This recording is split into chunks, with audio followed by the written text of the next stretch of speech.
Pada malam hari ini, tentunya kita kembali lagi ke agenda mingguan temu sejarah, yaitu mendiskusikan sebuah buku, bedah buku ya, kita lazim menyebutnya.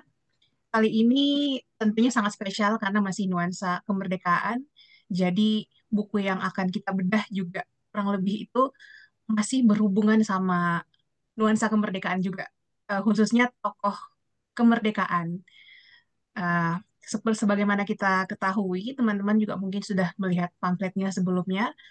Malam ini kita akan membedah buku yang berjudul, ini buku legend sebenarnya, buku yang berjudul Bung Karno, Penyambung Lidah Rakyat Indonesia yang ditulis oleh Cindy Adams. Malam ini sudah hadir di tengah-tengah kita Kang Hendijo yang akan membedah, yang akan membagikan, uh, tentunya akan membagikan banyak pengetahuan bagi kita semua, terkait dengan buku atau bisa juga terkait dengan Bung Karno, perjuangan Bung Karno. Uh, Selamat malam Kang Hendi. Selamat malam, Naya. Ya, Naya ya. Iya Naya, betul panggil Naya aja Kak. Oke. Terima kasih sudah kembali bergabung atas kesediaannya kembali bergabung di diskusi temu sejarah untuk membagikan banyak info-info, banyak informasi yang isinya daging semua pasti ini saya yakin. Ya, Nah, ya ada sedikit semak lah, nggak apa-apa. Oke, oke. uh, oke. Ya, mungkin teman-teman, khususnya pegiat sejarah, pastinya nggak asing lagi dengan sosok beliau. Tapi nggak ada salahnya saya bacakan kembali CV beliau untuk kita ingat bersama ya. Nah, Kang Hendi ini adalah seorang jurnalis sejarah yang aktif menulis di majalah Historia, Intisari, Tirto, dan Merdeka.com. Beliau tercatat sebagai salah satu pendiri Historika Indonesia, suatu yayasan yang bergerak di bidang eksplorasi dokumen-dokumen sejarah dan pemberdayaan narasumber sejarah, termasuk para veteran Perang Kemerdekaan di Indonesia tahun 1945 sampai tahun 1949, serta narasumber sejarah pasca Revolusi Indonesia tahun 1950 sampai tahun 1967. Kang Hendy lahir di Cianjur pada 18 Juli tahun 1975, besar dan tumbuh di kota yang sama hingga pada tahun 1995, meneruskan sekolah di jurusan Ilmu Politik Fisip Universitas Nasional di Jakarta, hingga lulus sebagai sarjana ilmu politik pada tahun 2002. Sejak tahun 1999, Kang Hendy sudah aktif di dunia media. Tahun 2005, beliau memutuskan untuk mendalami dunia sejarah kontemporer di Indonesia dalam kurun waktu 1942 sampai 1965. Kang Hendy sudah menuliskan banyak karya, ini berupa buku, tiga aja yang saya sebutkan ya, karena ini banyak sekali karya beliau, yaitu diantaranya buku dari operasi ke operasi, biografi Jenderal Edi Sudrajat pada tahun 2010, kemudian secangkir kopi inspirasi Prabu Revolusi pada tahun 2013, dan Zaman Perang, Kisah Orang Biasa dalam Sejarah Luar Biasa pada tahun 2015. Dan banyak lagi teman-teman buku karya beliau ini. Kemudian beliau juga Aja, nggak usah seluruhnya. kemudian beliau juga menulis menulis banyak tulisan ya, opini di berbagai media, kemudian aktif menulis, kemudian sebagai narasumber di stasiun-stasiun TV nasional. Untuk korespondensi, beliau dapat dihubungi via surel haskala@gmail.com, kemudian Facebook Hendy Jo, dan Instagram @hendy_jo. Kita mulai aja ya, Kang ya. Oke, Oke. Ah, Buku ini tentunya nggak asing bagi banyak orang, saya rasa sebagian orang yang pecinta sejarah, apalagi pegiat sejarah, pasti nggak asing dengan buku ini. Tapi mungkin sekedar melihat gitu di perpustakaan, saya rasa di setiap perpustakaan yang besar buku ini tuh ada gitu. Dan juga kalau tidak salah tuh masih diterbitkan di masih diperjualbelikan di toko buku. Nah, eh, kira-kira bagi apa yang inginkan Kang Hendy sampaikan atau bagikan kepada kami yang mungkin yang menjadi intisari buku ini untuk mendahului diskusi kita pada malam hari Jadi Oke, nantinya tentunya akan dikembangkan oleh pertanyaan dari teman-teman. Silahkan, oke. Kang. Berapa menit nih saya nih dikasih untuk prolog? Prolog mungkin 10 menit cukup, Kang? Oke, cukup. Oke, Iya, oke, silahkan, silahkan, Kang. oke. Oke, terima kasih Naya. Assalamualaikum warahmatullahi wabarakatuh. Waalaikumsalam warahmatullahi Salam sejahtera buat kita semua. Terima kasih kepada Tiwi dan kawan-kawan di Temu Sejarah yang telah memberi kesempatan untuk kesekian kali saya bergabung dengan kawan-kawan di Temu Sejarah. Eh, Kali ini kita akan membahas tentang buku, kita akan membedah buku Cindy Adams, Soekarno and Autobiography, A Stole to Cindy Adams, itu judul judul aslinya yang diterjemahkan ke dalam bahasa Indonesia berjudul Bung Karno, Penyambung Lidah Rakyat Indonesia. Saya harus ceritakan dulu uh, kenapa kita membahas ini. Jadi beberapa hari yang lalu ketika saya sedang mencari data-data riset tentang Bung Karno, saya akan menulis tentang Bung Karno pada saat itu. Tiba-tiba saya harus membuka buku Cindy Adam ini gitu ya. Saya kembali buka. Saya memiliki dua versi buku di rumah. Versi yang sudah jadul, sangat jadul, ini yang sangat kotor ya, sangat apa, udah robek-robek nih di tahun 66, sama yang terbaru ini tahun 2002 kalau nggak salah. Sorry, 2013 kalau nggak salah ini. Nah, eh, di dalam buku itu ada banyak cerita-cerita menarik yang saya pikir bisa di-share kepada kawan-kawan yang mungkin belum mengetahuinya di dalam. Jadi sebetulnya buku Bung Karno Penyambung Lidah Rakyat Indonesia ini banyak cerita-cerita yang sangat sangat menarik, bukan hanya sebagai apa cerita heroik, tapi juga sebagai cerita yang memiliki semangat sejarah sebagai sejarah manusia gitu.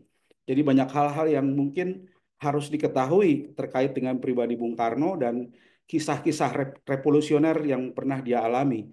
Tetapi kalau kita membahas buku ini dari A sampai Z tentang kisah-kisah revolusionernya Bung Karno, tentu saja kita tidak cukup waktunya sampai 1 atau 2 jam. Makanya saya akan batasi dan saya akan bahas isi buku kisah-kisah revolusioner ini hanya sebatas mungkin 2 3 cerita yang ada di dalamnya. Eh, saya pikir eh, ada beberapa hal yang menarik yang harus kita yang bukan harus ya kita kita kita bisa baca di dalam buku ini, terutama terkait dengan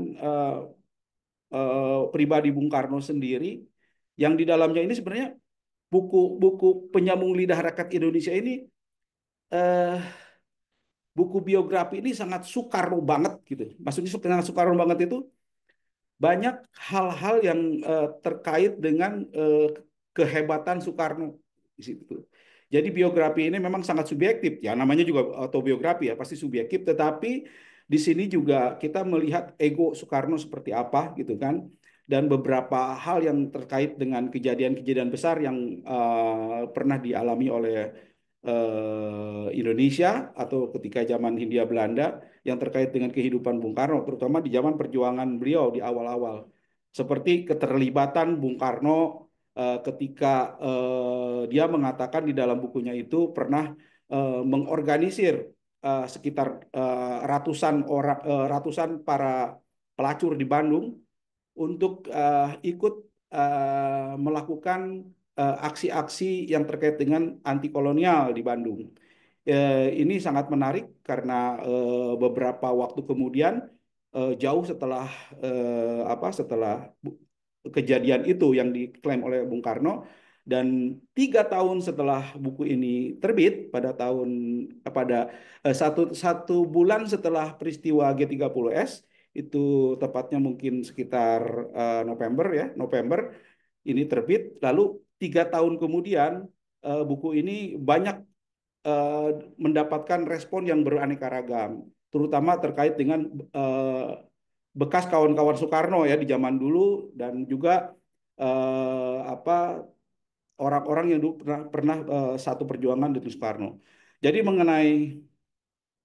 mengenai beliau pernah mengorganisir para pelacur di Bandung ini itu tahun 1968. Soal ini dibantah oleh sohib dia ketika dulu waktu di PNI, namanya Gatot Mangkupraja. Eh, Pak Gatot waktu itu tahun 1968 membuat sebuah tulisan di, kalau tidak salah, di koran Sunda bernama Giwangkara ya. Itu pakai berbahasa Sunda. Judulnya itu adalah Soekarno Gede Wadul gitu. Artinya itu Soekarno omong besar gitu kan. Ya, saya berpikir kenapa Gatot Mangkupraja baru berani tahun 1968 menyikapi bukunya Cindy Adam ini, karena pastinya ketika tahun 1965 dia bersikap seperti itu, pastinya dia langsung dicap anti subversif oleh Soekarno dan aparaturnya pada saat itu, seperti juga yang dia lakukan kepada Hamka dan Bung Hatta juga kepada teman-temannya yang dianggapnya tidak tidak inilah tidak tidak menghargai perjuangan dia mungkin ya. Nah, ini salah satu bantahan dari salah satu temannya. Juga yang menarik adalah, yang paling menarik adalah ini mungkin yang terakhir ya, mungkin karena 10 menit nih, nanti kita akan lanjut di diskusi berikutnya, adalah kisah bagaimana di dalam itu ada sebuah fragmen, fragmen ketika apa detik-detik mau dibacakannya proklamasi gitu. Mau dibacakannya proklamasi pada saat itu Bung Karno eh, dalam bukunya itu, saya bacakan dalam bukunya itu ya, itu eh, di dalam bukunya itu dia menulis seperti ini, dia mengatakan seperti ini. Jadi ketika pas detik-detik kan proklamasi itu diucapkan jam 10 hari Jumat jam 10 17 Agustus. Jadi sebelum jam 10 itu orang-orang menurut Bung Karno di dalam bukunya itu sudah banyak mendesak Bung Karno gitu kan. Dia melukiskannya dalam sebuah sebuah narasi narasi yang cukup dramatik gitu. Di sini orang-orang katanya langsung mendesak dia. Ada beberapa pemuda yang langsung bilang, Bung, sekarang Bung, ayo Bung, rakyat berteriak, nyatakanlah sekarang. Setiap orang berteriak kepadaku, sekarang Bung, ucapkanlah pernyataan kemerdekaan sekarang. Ayo Bung Karno, ayo. Hari sudah tinggi nih, hari sudah tinggi. Hari sudah mulai panas. Rakyat sudah tidak sabar lagi. Rakyat sudah gelisah. Rakyat sudah berkumpul. Ucapkanlah proklamasi. Kata mereka, kata para pemuda itu mendesak Bung Karno untuk secepatnya membacakan proklamasi sebelum jam 10. Bung Karno mengatakan di dalam buku itu, badanku masih panas. Akan tetapi aku masih dapat mengendalikan diriku. Dalam suasana di mana setiap orang mendesakku, anehnya aku masih dapat berpikir dengan tenang. Ya, Hatta tidak ada, kataku. Saya tidak mau mengucapkan proklamasi kalau Hatta tidak ada. Tidak ada orang yang, ini kata Bung Karno ya di dalam di dalam buku yang dinukil oleh Cindy Adam itu ya dibuat oleh Cindy Adam itu halaman 331 sampai 332 di penyambung Bung Karno penyambung lidah rakyat Indonesia yang dicetak tahun 1966. Jadi untuk cetakan ke berapa gitu dari tahun 1995. Saya lanjut. Jadi Bung Karno menyatakan tidak ada orang yang berteriak, kami menghendaki Bung Hatta. Aku tidak memerlukannya sama sekali. Sama seperti juga aku tidak memerlukan Sahril yang menolak untuk memperlihatkan diri di saat pembacaan proklamasi. Sebenarnya aku dapat melakukannya seorang diri dan memang aku melakukannya sendirian. Di dalam 2 hari yang memecahkan urat saraf itu, maka peranan Hatta dalam sejarah tidak ada. Ini yang banyak dimasalahkan para sejarawan sebetulnya. Jadi kenapa seorang Soekarno bisa menafikan seorang Hatta gitu di situ. Dan Hatta pun kemudian dalam bukunya yang judulnya ini buku Hatta ya, Hatta Muhammad Hatta sekitar proklamasi, nggak kelihatan ya, Muhammad Hatta sekitar proklamasi. Ini Hatta kemudian menanggapi apa yang menjadi pernyataan Soekarno dalam buku Cindy Adam itu. Apa kata kata Hatta pada saat itu, apa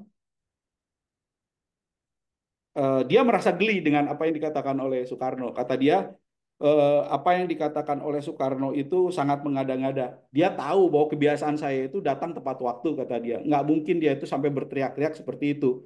Saya sudah bilang pada Soekarno, saya akan datang jam 10 tepat. Sudah, bahkan mungkin sebelum jam 10 dipegang Saan Timur. Dan tidak perlu orang-orang Soekarno Soekarno pun ribut-ribut gitu. Jadi apa yang dikatakan itu menurut dia hanya dagelan yang dilakukan oleh Soekarno. Pertanyaannya, apakah betul Soekarno mengucapkan itu? Eh, Banyak orang beranalisa bahwa apa kata-kata itu kalau menurut istilahnya apa Taufik Abdullah atau siapa gitu, itu adalah ayat-ayat setan gitu. Jadi di dalam cerita itu adalah ayat-ayat setan. Sebuah cerita yang sama sekali tidak pernah diakui baik oleh Bung Hatta maupun pihak Bung Karno sendiri ketika sudah meninggal, ya tidak ada yang ini ya. Tapi Cindy Adams sendiri dalam Tempo tahun 2008 kalau tidak salah ketika ada laporan tentang pembuatan buku itu menyatakan bahwa dia tidak pernah merasa membuat tulisan seperti itu. Jadi tulisan siapa itu? Nah, orang kemudian berspekulasi gitu bahwa tulisan itu ketika diterjemahkan oleh seorang mayor namanya Abdul Bar Salim, dia seorang mayor angkatan darat yang kemudian menerjemahkan itu atas saran Haji Mas Agung. Eh, Banyak yang menuduhnya dia yang menyisipkan itu ke dalam bukunya Bung Karno itu. Bahkan orang menganggapnya sebagai intelijen angkatan darat yang disuruh oleh Jenderal Soeharto untuk membuat cerita-cerita palsu itu. Tetapi ini dibantah oleh anaknya gitu, oleh anaknya Mayor Abdullah Baru Salim. Dia bilang ayah saya tidak pernah melakukan itu dan ayah saya itu sangat, walaupun dia seorang tentara pada saat itu dia sudah pensiun, sudah sipil gitu, dan dia sama sekali tidak termasuk orang intelijen gitu. Dibantah oleh anaknya. Nah, lalu dari mana kata-kata itu beredar? Ini sampai sekarang pun tidak pernah orang eh, tahu gitu ya. Dari mana sebenarnya? Tetapi kemudian di apa di penerbitan berikutnya tahun 1980, oh enggak, 2013 kalimat itu sudah dihapus. 2013. Sudah tidak ada lagi. 1980 masih ada.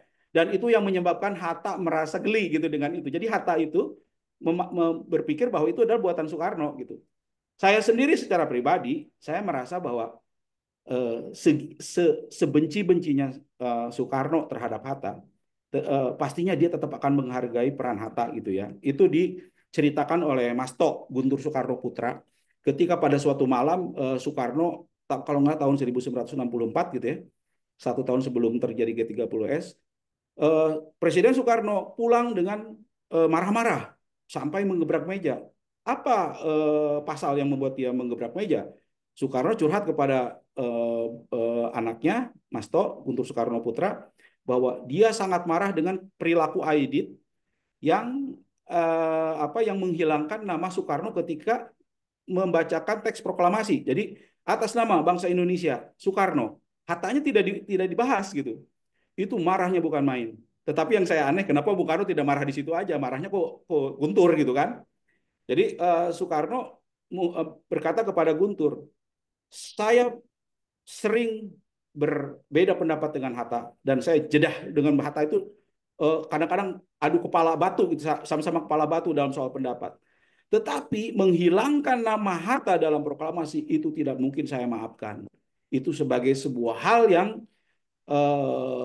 apa me, me, me, me, apa, merusak sejarah gitu.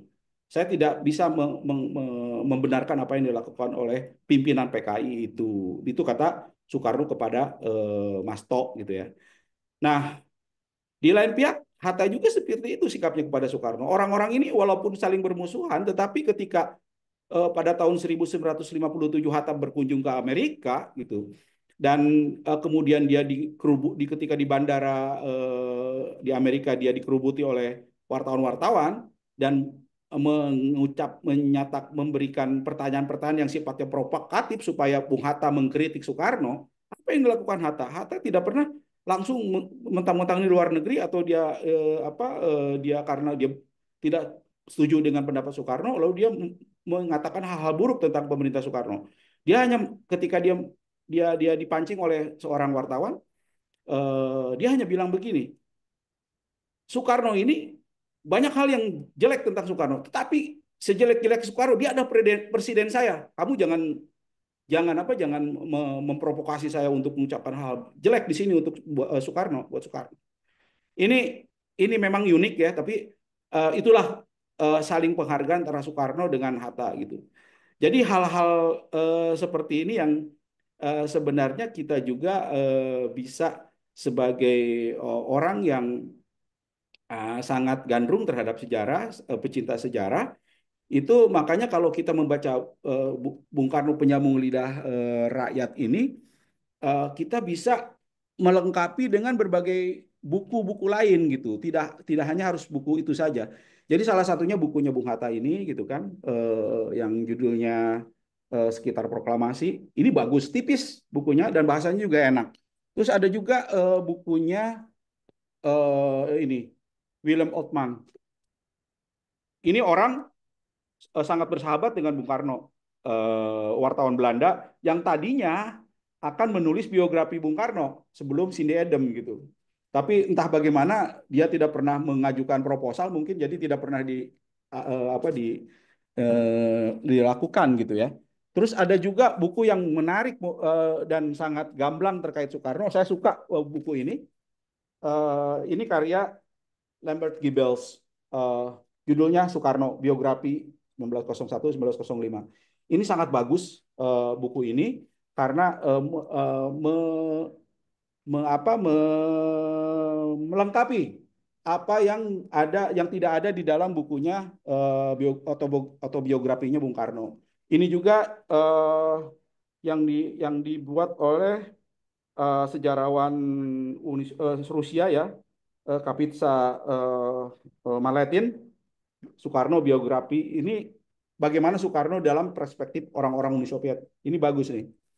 Jadi mungkin untuk prolog itu aja dulu. Kita akan berdiskusi lebih lanjut terkait dengan buku ini, apapun itu dalam kita punya diskusi antara kawan-kawan. Silakan, saya kembalikan lagi kepada Naya ya. Terima kasih. Baik, terima kasih Kang pemaparannya, prolognya tadi dua kisah yang sudah diuraikan tadi itu baru saya dengar terus terang. Terutama yang menarik itu yang kisah kedua ya, terkait simpang siurnya narasi dalam buku Penyambung Lidah Rakyat ini. Simpang siurnya kebenaran narasi tentang peran Bung Hatta gitu dalam buku ini. Ini teman ini teman ada yang apa teman atas nama Kak Yoga Rifai Hamzah ingin bertanya, silahkan Kak. Halo, Assalamualaikum warahmatullahi wabarakatuh. Waalaikumsalam. Waalaikumsalam warahmatullahi wabarakatuh. Suaranya kedengaran ya? Kedengaran Kang Kedengeran, Yoga? kedengeran Jelas Kak, banget. kedengeran. Siap. Terima kasih Kang Hendy, Kak Moderator ya. Menarik sekali pengantarnya dan betul eh, mungkin yang Kang Hendy sampaikan ini terlalu Soekarno banget. Eh, Bahkan kalau saya bilang saya coba ngulang-ngulang buku itu tuh memang buku ini tuh mereduksi peran banyak orang lain. Makanya saya agak kurang setuju ini disebut biografi ya, karena lebih ke memoir. Jadi kalau biografi itu biasanya ditulis oleh orang lain berdasarkan riset, jadi agak subjektivitasnya itu eh, agak sedikit gitu ya. Jadi karena berbasis riset dan biasanya dari dia lahir sampai selesai, termasuk juga peran-peran orang lain juga disebutkan. Kalau memoir ini dia tulis sendiri atau dituliskan orang, tetapi kayak panggungnya dia aja gitu yang ingin ditonjolkan. Itu pertama itu ya. Yang kedua, eh, di buku ini memang kalau kita cek ini agak kurang verifikasi sejarah. Makanya tadi ada yang nulis Soekarno Gede Wadul itu kalau dalam bahasa Sunda itu kurang lebih Soekarno Gede Bohong gitu ya. Ya, Eh, omong besar lah. Omong besar atau tukang bohong bahkan gitu ya. Kayak gitu. Saya itu punya buku yang terbit sekitar tahun ketika Monas dibikin. Buku itu buku tentang dokumentasi, bukan Monas, sorry. Ini Stadion Senayan, Stadion Gelora Bung Karno, yang sekarang Stadion Gelora Bung Karno itu hampir berlembar-lembar isinya itu puja-puji terhadap Soekarno. Maksud saya mari kita sama-sama mungkin eh, ke jiwa zaman itu di mana orang itu memang Soekarno ini kayak tokoh sentral gitu. Dan lagi kalau kalau bahasa saya mungkin teman-teman lain tidak sepakat melakukan mitologisasi terhadap dirinya sendiri gitu ya. Jadi jika buku Cindy Adam terlalu menonjolkan versi heroik Bung Karno, ini pertanyaan kritis saya, apakah kita bisa menyebutnya sebagai mitologi politik alih-alih sejarah gitu ya, Kang Indi? Silakan teman-teman yang lain juga mungkin bisa jawab ini. Karena eh, zaman itu yang saya baca itu ya Soekarno mungkin tidak menduga akan sedramatis pada akhirnya gitu ya, tetapi dia melakukan mitologisasi terhadap dirinya sendiri di memoir itu. Saya bilang, saya sih ini saya ya pendapat pribadi saya, boleh tidak sepakat. Eh, ada yang nulis true statement, true gentleman, saya nggak sepakat juga karena kalau true statement, true gentleman dia akan melakukan apa namanya porsi yang cukup fair terhadap peran-peran orang lain dan dia tidak ada di situ di buku itu. Itu aja sih Kang. Eh, jadi menurut saya ini apa ya? Kita ini bisa menyebutnya buku tersebut sebagai mitologi politik alih-alih sebagai buku sejarah. Terima kasih, Kang. Terima kasih. Assalamualaikum warahmatullahi wabarakatuh. Waalaikumsalam. Waalaikumsalam warahmatullahi wabarakatuh. Terima kasih Kak Yoga, tanggapannya tadi sharingnya juga barangkali langsung ditanggapi oleh Kang Hendy. Ya, kalau kita menyebutnya sebagai upaya mitologisasi, ya sah-sah saja ya. Saya pikir itu memang eh, terdeskripsikan dalam setiap kalimat barisan kata yang ada dalam buku tersebut. Memang dalam kenyataannya Soekarno di situ kalaupun dia melakukan kesalahan, kesalahan itu dianggapnya sebagai sebuah hal yang lumrah gitu. Eh, dan memang di sana dia sebagai hero sebagai seorang yang ingin menampilkan ego dia, ego dia sebagai seorang yang selalu baik-baik saja, tentu saja. Memang semangatnya pada saat itu tahun 1960-an ketika demokrasi terpimpin saat itu sedang menggila, memang demam Soekarnoisme itu kan sedang sedang sedang jaya-jayanya ya. Dan saya ingat, jadi eh, Soekarno selalu Soekarno itu selalu ingin tampil dan ingin terkesan oleh rakyat itu sebagai seseorang yang sempurna gitu. Sempurna itu dinukilkan dalam sebuah dialog eh, antara Cindy Adams dengan Soekarno yang diguar dalam sebuah buku lain yang terkait dengan buku tersebut. Judulnya itu Soekarno My Friend Diktator gitu ya.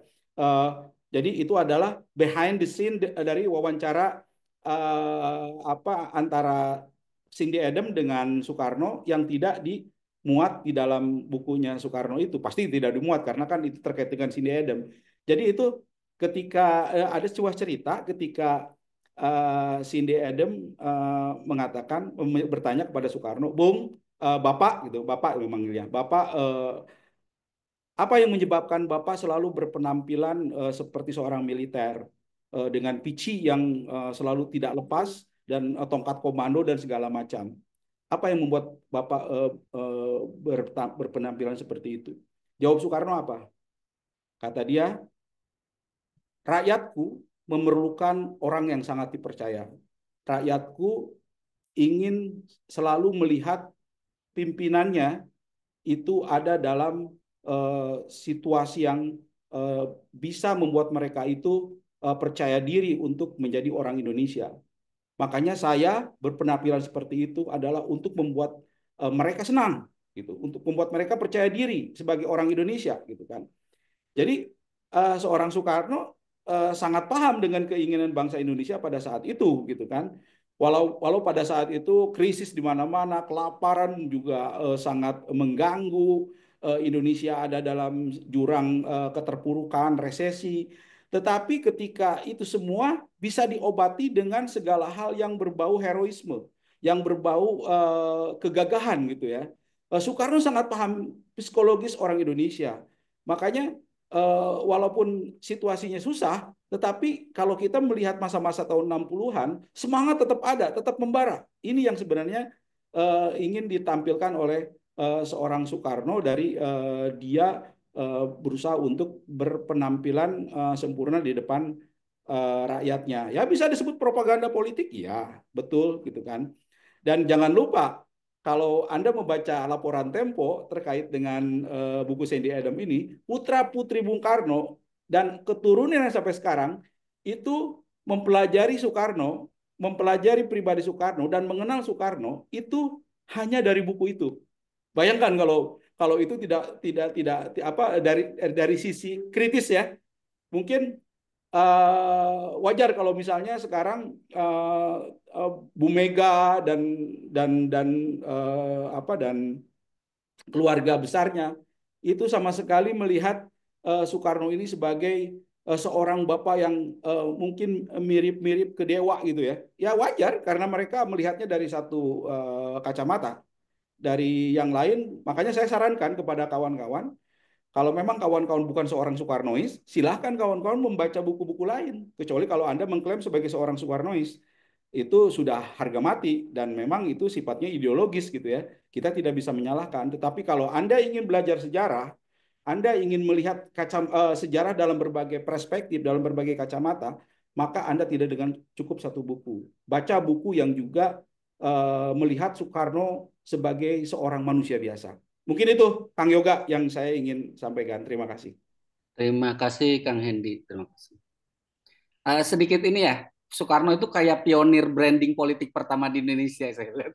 Iya. Pionir branding Ya dia politik. sadar diri itu. Sadar diri dan sadar sejarah gitu. Ya sadar sejarah. Jadi dia tuh sangat tahu lah psikologis orang Iya. Indonesia maunya apa gitu ya. Makanya dikasih sama dia gitu. Ini yang menarik gitu. Dan sampai sekarang kan orang orang tergila-gila dengan gaya dia kan. Jadi Soekarno itu kalau kehilangan pecinya katanya dia sangat sangat ini sangat ketar-ketir tuh. Kenapa? Karena ya Tidak pede. botak gitu, botak. Tidak pede. Jadi dia, jadi dia sangat tidak pede kalau dibuka itu Ya, uh, ya. pecinya Dia itu. pionir branding politik Indonesia. Ya, betul, betul. Itu Perlu ditulis tuh. Belum ada yang ya, bahas kayaknya.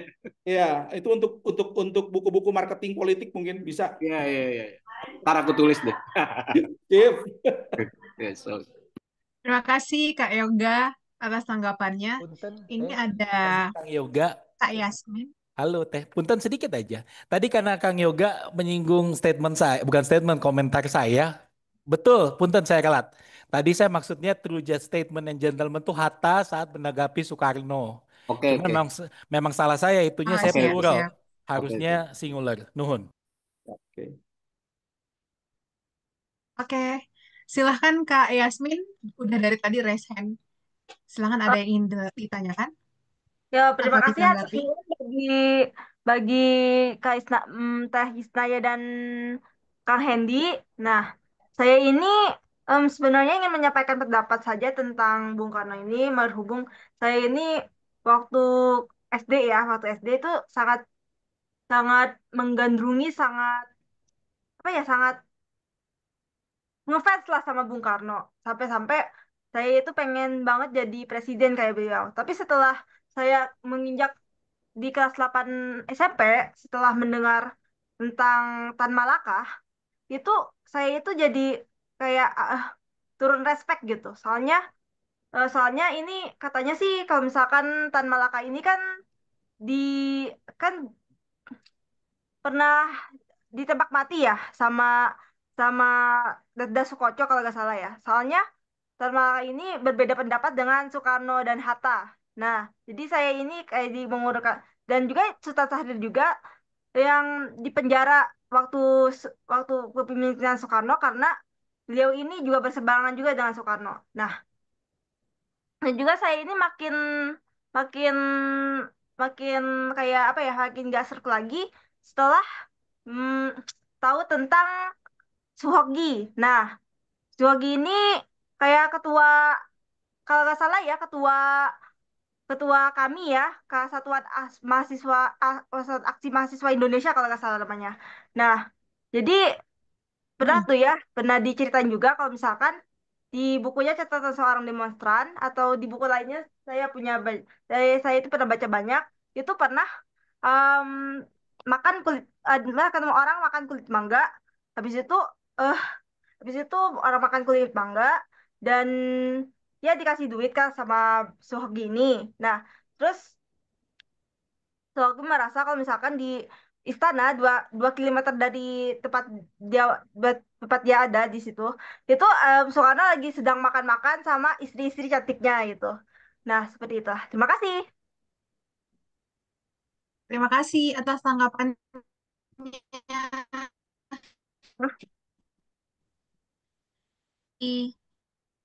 Oke, saya Ada bicara. terkait, Suaranya ini, Naya, patah-patah. silahkan ditanggapi Kak Hendy. Oh, oke. Ya, saya pikir wajar ya kalau orang pertama kali membaca buku Soekarno, atau kita sebagai manusia Indonesia lahir lalu sangat gandrung terhadap Soekarno, itu sangat wajar. Karena orang-orang tua kita memang kebanyakan adalah fansnya Soekarno gitu. Jadi Emang. eh, apa, saya juga waktu kecil itu sering dibilangin oleh keluarga saya, wah Soekarno begini, kalau pidato itu bisa bisa menyirap, bisa menyihir semua orang kata dia. Untuk orang-orang kalau pidato itu yang namanya radio itu dikelilingi ratusan orang di balai desa. Itu betul, cerita itu betul gitu. Dan Hmm. sebagai seorang presiden, memang dia banyak dicintai oleh rakyat kebanyakan. Itu sebagai sebuah fakta sejarah bahwa kenyataannya Soekarno, kehidupan Soekarno sendiri banyak kekurangan, ya manusiawi, dan itu memang sebuah hal yang sangat lazim atau sangat biasa dalam sejarah. Namun kalau misalnya kemudian kita beralih ngefans misalnya dari Soekarno ke Tan Malaka lalu ke Sultan Syahrir, itu juga sebuah hal yang sangat biasa, atau ke Sohoki gitu ya. Tetapi kalau kalau kalau kita memang sebagai seorang yang ingin serius membaca sejarah, dalam artian kita ingin melihat sejarah itu sebagai sejarahnya manusia, bukan sejarahnya para dewa ya, maka kita harus membaca sosok-sosok yang berseliweran dalam sejarah kita itu dalam semangat kritis gitu. Dalam semangat kritis. Apa yang harus dilakukan dengan semangat kritis itu? Membaca buku-buku lain selain karya-karya Soekarno atau karya Tan Malaka. Kalau misalnya tadi Ade tadi mengatakan mengagumi Tan Malaka itu bukan tanpa cacat. Kalau saya sudah biasa mendengar dan mendapatkan informasi nyinyir tentang Tan Malaka, tentang ini dan itu segala macam, bahkan sampai hal-hal yang terkait kepribadian dia gitu. Begitu juga dengan tokoh-tokoh lain. Tetapi saya tidak pernah mengatakan bahwa itu sebagai sebuah hal yang sebuah hal yang tidak baik. namanya juga sejarah, namanya juga manusia, namanya juga Hmm. sejarahnya manusia gitu. Kalaupun dia ada sisi hal lemahnya, itu adalah sebuah fakta yang memang kita harus kita harus terima dengan itu. Tetapi sebuah hal yang mutlak kalau kita membaca sejarah dengan kritis. Karena kalau kita membaca sejarah dengan kritis, maka roda sejarah sendiri itu akan berjalan. Yang terjadi adalah uh, sejarah uh, tidak akan berulang dan sejarah akan berulang gitu kan. Itu kita akan coba menyetopnya dengan hal-hal yang baik gitu ya.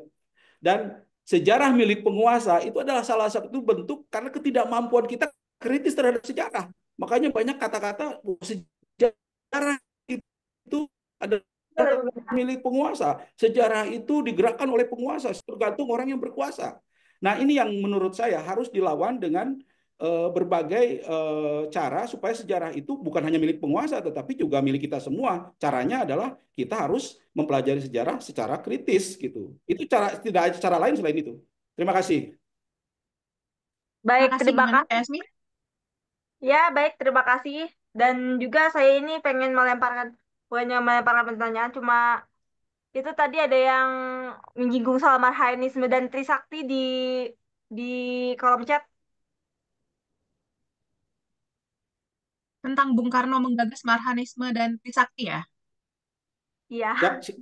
mungkin bisa dilanjut ke yang lain ya. Atau Oh ya, ada yang lain pertanyaan dulu lain? ya. Hah? Jadi kita bisa Oke, kebagian juga yang lain gitu kan? ya. Oke. Yang lain udah ada yang resen soalnya. Hmm. Saya persilahkan Kak Andreas Yosef untuk bertanya atau menanggapi. Silahkan Kak. Halo, wah, ini sebenarnya bukan pertanyaan sih, tapi penanggapin aja sih sebenarnya dari Boleh, boleh, diskusi Apa-apa, silahkan. apa-apa. Saya senang yang kalau di bisa situ. Silahkan. Karena menanggapi dari ini oke. saya juga termasuk orang yang lumayan, ya kalau mengagumi Soekarno memang, ya sebagai orang Indonesia tuh udah biasa banget lah. Tapi dalam mengetahui Soekarno sebagai manusia, itu yang orang tuh jarang tahu, kalau menurut saya. Soekarno sebagai ya dia manusia, dia melihat konteks kenapa dia konteks sepenuhnya, konteks pada waktunya ketika satu pertanyaan aja, kenapa dia berkolaborasi sama Jepang? Dia melihat berita-berita dari luar negeri, dia melihat bagaimana rakyat Tiongkok yang mempunyai kesadaran nasionalisme, yang mempunyai pasukan militer melawan Jepang dengan berjibaku, tetap kalah. Puluhan juta rakyat meninggal berdarah berbanjiran di Tiongkok. Dia melihat Indonesia. Indonesia berjuta-juta orangnya, kebangsaannya masih belum terlalu tertanam. Terus pasukannya, KNIL keok lawan Jepang. Masa disuruh melawan? Makanya kemudian dia izin sama Bung Hatta, dia izin sama Syahrir berkolaborasi, dan dia akui di bukunya Cindy Adams. Dia akui kalau dia memang menyuruh rakyatnya untuk bekerja menjadi Romusha. Dia juga mengakui mengirim perempuan-perempuan menjadi Yogun Yanfu. Dia mengaku di bukunya sebagai ya ini memang dosa-dosanya dia, kesalahan-kesalahan yang dia perbuat untuk bangsa, untuk keselamatan bangsa Indonesia sendiri dibandingkan kalau nanti bangsa Indonesia melawan Jepang yang kayak di Tiongkok itu tanpa kesadaran berbangsa yang kuat, tanpa persenjataan yang kuat, bisa lebih parah jadinya kalau dibandingkan sama Tiongkok. Sama ini sih, kalau kalau mau dibilang ini buku hanya glorifikasi Soekarno, ya berdasarkan yang sudah saya bilang tadi, saya bilangnya sih tidak setuju kalau dibilang ini glorifikasi. Kalau buku ini mungkin dibaca hanya apa namanya eh, dibaca tanpa apa ya, dengan pandangan bahwa oh kita mau memaknai Bung Karno ini as it is sebagai orang yang di apa ya mitologinya gitu Soekarno didewakan, ya orang bakal apa namanya gampang tersihir, gampang terpengaruh. Tapi kemudian ketika ketemu fakta yang menunjukkan sisi-sisi kemanusiaan Soekarno, berbaliklah dia jadi, saya benci Soekarno, saya tidak suka Soekarno lagi, saya jadi ngefans sama tokoh lain kayak Tan Malaka atau Bung Hatta. Dan saya sendiri juga sebenarnya juga sekarang lebih menggandrungi tokoh-tokoh yang lebih apa namanya, bukan mengidolakan sih, tapi membahas juga apa ya, kayak apa namanya, kiprah-kiprah mereka terhadap perjuangan terhadap dinamika politik Hindia Belanda, seperti Hubertus van Mook, kemudian Tamrin, Dr. Sutomo, kemudian ya ketika Bung Hatta, Soekarno dan Syahrir diasingkan kan yang aktif kan mereka semua, bukan bukan orang-orang PNI lah istilahnya begitu. Jadi kalau kalau memang Pak Hendi berkata kita kalau mau belajar sejarah dengan lebih bagus, dengan lebih kritis, itu baca-baca banyak. Saya setuju sekali karena memang memang untuk mengetahui konteks peristiwanya lebih lengkap dari suatu biografi yang sumbernya tuh hanya dari orangnya itu sendiri atau hanya menceritakan tentang seseorang tanpa konteks lengkapnya, ya kalau nggak tahu konteks lengkapnya nggak bakal dong seluruhnya gitu. Jadi apalagi kalau kita memaksakan mengambil buku-buku inti dari buku, mengambil pesan dari bukunya itu untuk diterapkan di sekarang, mis mis nggak terlalu eh, karena nggak terkoneksi, karena sudah beda zaman kan nggak sesuai contohnya. Masa contohnya Soekarno mau menyatakan konfrontasi, mendukung perjuangan gerakan kemerdekaan Kalimantan Utara. Masa diterapkan di sekarang juga harus kita tiru menggerakkan membantu rakyat Kalimantan Utara melawan Malaysia, ya kan nggak wagu gitu loh. Ya contohnya itu aja sih, sentimen Indonesia Malaysia ini kan juga ujung-ujungnya kan karena nggak paham sejarah aja, konteksnya kenapa kok Soekarno mendukung Kalimantan Utara, Ganyang Malaysia, bla bla bla bla itu. Jadi ya contoh-contoh itulah miskonsepsi yang yang sayangnya tuh menjadi kita sebagai bangsa Indonesia tuh masih terjebak di jingoisme, di memaknai tokoh itu tuh bukan sebagai manusia biasa, tetapi sebagai antara dewa yang hanya dibahas baik-baiknya saja, atau kalau tokoh antagonis setan yang cuma dibahas dosa-dosanya, nggak ada tengah-tengahnya, manusianya, kemanusiaannya begitu. Jadi kalau istilahnya kan kalau buat pahlawan ya hagiografik lah, seperti menggambarkannya seperti orang kudus. Itu kan menurut saya memang sebuah pandangan dalam memaknai sejarah yang sayangnya masih dominan di masyarakat kita, yang hagiografik ini, bukan sejarah yang memaknainya kritis, yang memaknai tokoh-tokoh itu ya sebagai manusia, sebagai produk zamannya. Begitu tanggapan dari saya. Terima kasih kesempatannya Mbak Isnaya dan Pak Makasih Edi tanggapannya. sama Mbak Yasmin tadi. Makasih. Kang Hendy mungkin bisa ditanggapi. Saya rasa pertanyaannya cukup dulu ya. Kita mungkin akan kembali ke pembahasan buku. Langsung aja. Ya, Setuju kok dengan Mas tadi. Oke, dilanjut aja. uh, silakan Kang ditanggapi, Kang Hendy. Saya tidak ada hal yang menurut saya perlu ditanggapi. Apa yang dikatakan oleh Mas tadi ya, saya pikir saya setuju saja gitu ya. Dan memang seperti itu. Jadi kita lanjut saja mungkin ke pembahasannya. Mungkin ada kawan-kawan yang akan memberikan pendapat yang lain atau pertanyaan-pertanyaan yang lain. Silakan. Kalau gitu saya yang bertanya, Kang. Silakan. Sebagai moderator tentunya punya privilege Ah, dong ya untuk mumpung. bertanya. Mumpung Palu ada di tangan ya. Benar, benar. Siap-siap.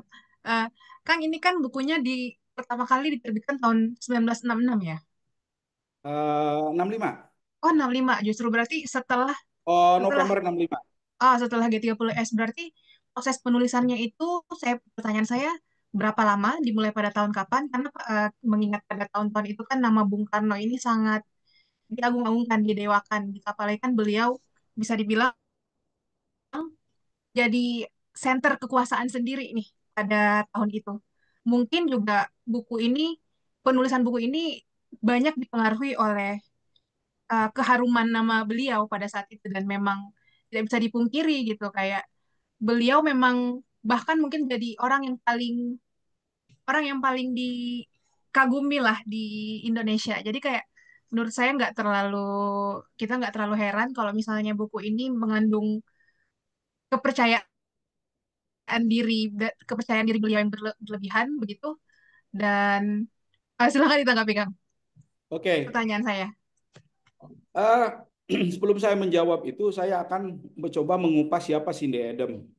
Ah iya, siap. Cindy Adam ini adalah seorang wartawan, penulis, wartawan yang menulis, anehnya itu bukan anehnya, uniknya mungkin sama ya, uniknya dia wartawan yang menulis tentang gaya hidup di The New York Post, sebuah media di Amerika Serikat. Dia tidak menulis politik, tidak menulis militer, sosial atau apa. Dia seorang yang membahas masalah gosip gitu. Nah, ini menarik. Kenapa dia kemudian dipilih menjadi seorang penulis autobiografinya Soekarno? Jadi Syahdan tahun 1961, Cindy Adam ikut dengan suaminya, komedian yang namanya Joey Adam. Dia ada komedian, kalau sekarang mungkin orang yang suka stand up komedi gitu ya. Itu dia terkenal di Amerika Serikat, dan waktu itu dia memimpin sebuah misi kesenian yang diemban dari Presiden John F. Kennedy untuk mengelilingi 3 negara. Eh, Empat negara kalau salah. Kamboja, Kamboja, Indonesia, Vietnam atau apa? Kayaknya 3 ya. Nah itu dia membuat sebuah misi kesenian ke negara-negara tersebut, dan salah satunya ke Indonesia gitu. Nah saat di Indonesia inilah kemudian Joy dan Cindy berkenalan dengan Soekarno, dan Soekarno sangat terkesan dengan gayanya Cindy, yang memang Cindy ini kalau dilihat dari segi penampilan sangat elegan gitu, orangnya cantik gitu ya. Dan kita tahu sendiri Bung Karno ini selalu merasa tertarik dengan wanita cantik kan. Nah ini dia merasa bahwa Cindy ini sangat sangat humoris, dia mudah mudah membuat dia tertawa gitu. Dan ketika suatu waktu Cindy usai melakukan misi keseniannya, dia bertanya kepada Bung Karno, bolehkah saya mewawancarai Bapak? Kata, ya oke, saya akan mewawancari Anda. Saya akan menerima wawancara. Waktu itu belum ada diterbitkan buku ya. Nah akhirnya dia ngobrol dengan Soekarno. Saat itulah Soekarno kemudian merasa bahwa orang ini kayaknya cocok untuk menulis biografi saya gitu. Padahal dulu Soekarno katanya sudah ditawari untuk buat biografi oleh beberapa orang, tetapi dia menolak gitu karena dia merasa bahwa penulisnya harus oke.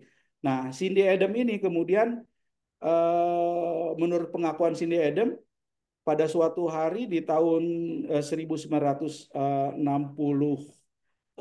kalau tidak salah, itu dia dihubungi oleh Kementerian Luar Negeri Amerika Serikat, dan dia, apakah Anda mau pergi ke Indonesia untuk membuat buku tentang Presiden Indonesia? Oh tentu gitu. Waktu kata si Cindy Adam. Nah, akhirnya sejak itulah dia kemudian melakukan riset berulang-ulang, bahkan dia selama 6 bulan hidup di Indonesia, tinggal di Hotel Indonesia 6 bulan atas jamuan pemerintah Republik Indonesia, dan dia tiap hari datang ke Istana Merdeka, dan dia juga mengaku juga dia mendatangi beberapa kawan seperjuangan Soekarno seperti Syahrir, Hatta, dan lain-lain. Hanya 2 kata dia yang menolak untuk diwawancara oleh dia terkait dengan pembuatan autobiografi Soekarno, yaitu adalah Soekarni dan Ahmad Subarjo. Alasannya apa?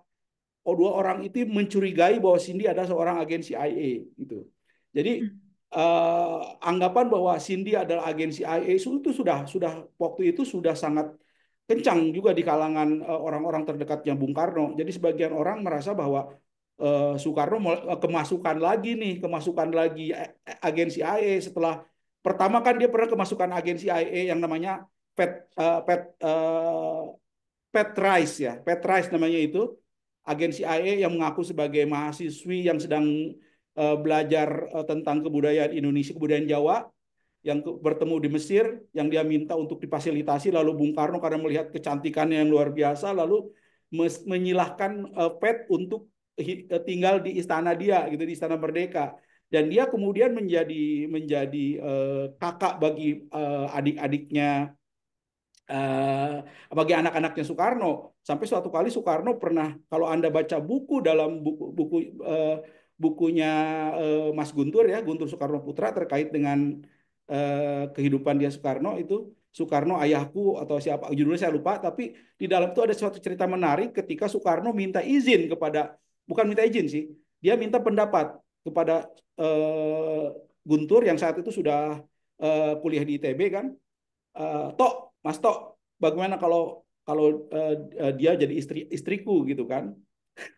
Nah ini sempat juga jadi agensi IA ini mau dijadikan istri oleh Soekarno. Tetapi sebelum itu terjadi, kemudian ada informasi dari Presiden Pakistan waktu itu, Ali Jinnah, dia pada suatu kunjungan dia ngasih tahu kepada Soekarno, Bung, di istana Anda ada seorang perempuan Amerika ya yang sedang hidup di sana. Oh iya, dia orang baik, dia anak yang baik, dia sedang belajar budaya kami.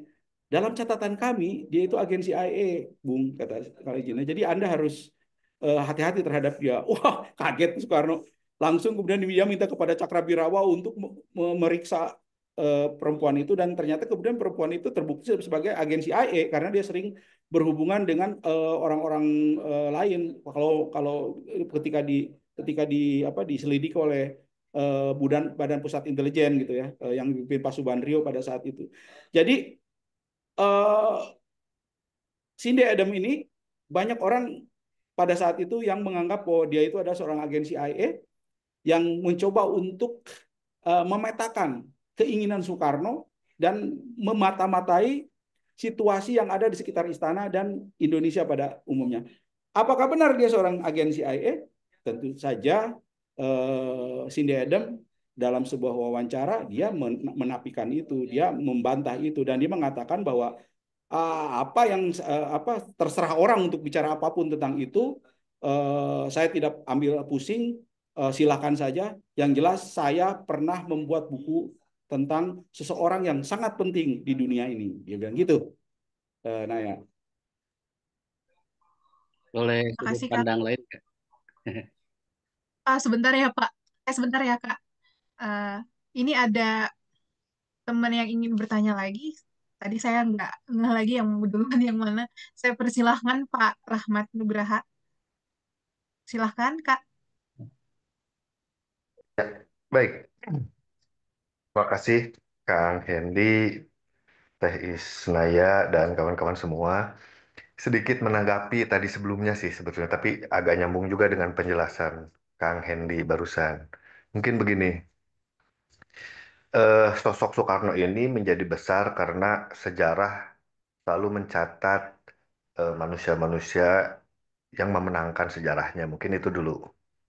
Nah, berikutnya mungkin di masa itu menurut saya masa-masa penting geopolitik secara global. Alhamdulillahnya mampulah melahirkan para orang-orang hebat. Ya, selain Soekarno ada Hatta, ada Tan Malaka, mungkin ada DN Aidit, Nyoto, dan lain-lain gitu.